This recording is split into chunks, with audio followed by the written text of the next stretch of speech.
Hi, I'm reading a book called Quit by Annie Duke.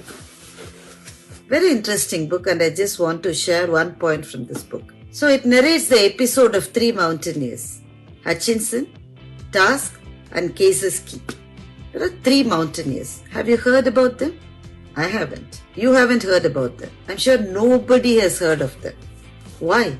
Because these three were mountaineers who tried to scale up Mount Everest. One day before they reached the summit is the top point of the Everest, their coach or the team leader told them that you have to start at 12 in the midnight. That's when climbers start, when they are at the final point of reaching the summit. Start at 12 in the midnight and you've got about 12 to 13 hours. By next day afternoon, 1 p.m., if you have not reached the summit, then your chances of making it after that are very remote, because the weather will change drastically after that point. So try and reach the summit by 1 p.m. So these three gentlemen, along with certain other colleagues, were scaling up the summit. It took them much longer than what they have planned. Why? Because there were too many people scaling Everest on that day. Totally, there were about 30 to 40 people. Some of them were very slow. So when somebody is very slow, the person coming behind them also gets very delayed. So by the time it was 11:30, they realized that they need at least another 6 hours to reach the summit. And it will be well past 1 p.m. Now it's a point of taking a decision. What do? Your coach, your advisor has told you that you have to make it by 1 p.m. They know for sure that they can't make it by 1 p.m. and it can get very dangerous after that. So in that team, the group of these three gentlemen, which is Hutchinson, Task, and Cases Key, they took a decision to return back. They decided to come back and they returned. That's why you haven't heard of them, because they never scaled. They took a decision to return. One more person in the group, his name is Hal. He took a decision that come what may, I will try and make an attempt to reach the summit.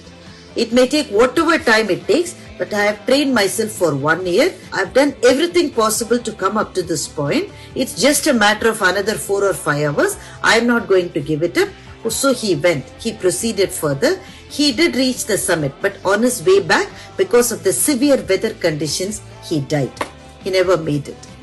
Now, this author, Annie Duke, is asking a question to us. Who was right? There is nothing right or wrong in this, but sometimes in life, you have to take a decision to quit.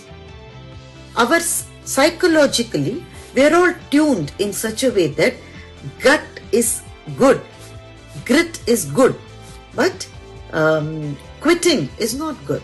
We have always been taught that courageous people have the grit to continue despite the circumstances, however bad they are.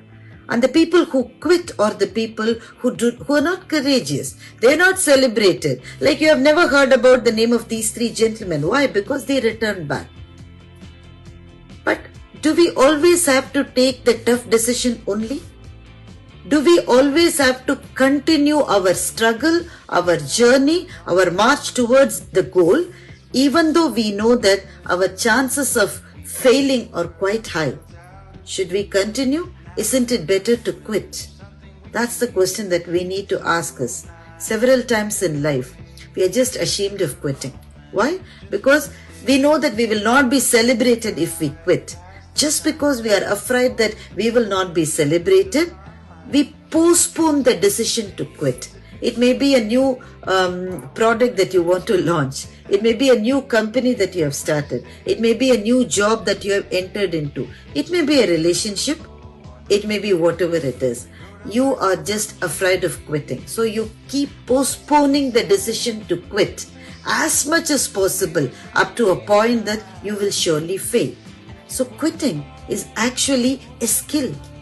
Sometimes we must learn to quit without really thinking about who's going to celebrate us and who's not going to celebrate us. What is important for us is not that others have to celebrate. What is important for us is that we took the right decision at the right time. So quitting is something that needs to be celebrated. All of us have heard the story in Mahabharata. It's the story of Padma Vyuha. In Padma Vyuha, Abhimanyu knew the art of entering into the Padma Vyuha. And he just broke everybody and entered into the Padma Vyuha without thinking how is he going to exit from the Padma Vyuha, because he has never learned that art. A lot of us have entered into our own Padma Vyuhas. It could be a relationship, it could be a company, it could be a partnership, without knowing how and when to quit. It can even be an investment. You made that investment thinking it's going to do well, but you keep postponing your decision to exit from that investment just because it is your decision and you're too proud about it and you don't want to show the world that you have failed. So sometimes life can be a Padma Vyuha where you know only to enter and you don't know to exit. In Silicon Valley, they often use this term called the MVP, Minimum Viable Product. Minimum Viable Product is an agile product. They launch a product very quickly. You know how these products are launched? Only with one skill that is required from the person who is launching it. That skill that is expected from this person is that he must know to quit early. When you quit early, you are able to learn.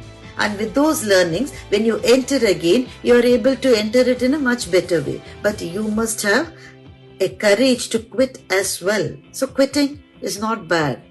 Everybody has always taught us that don't quit. You have to proceed. Now that you have entered, you have to now keep going. Not necessarily.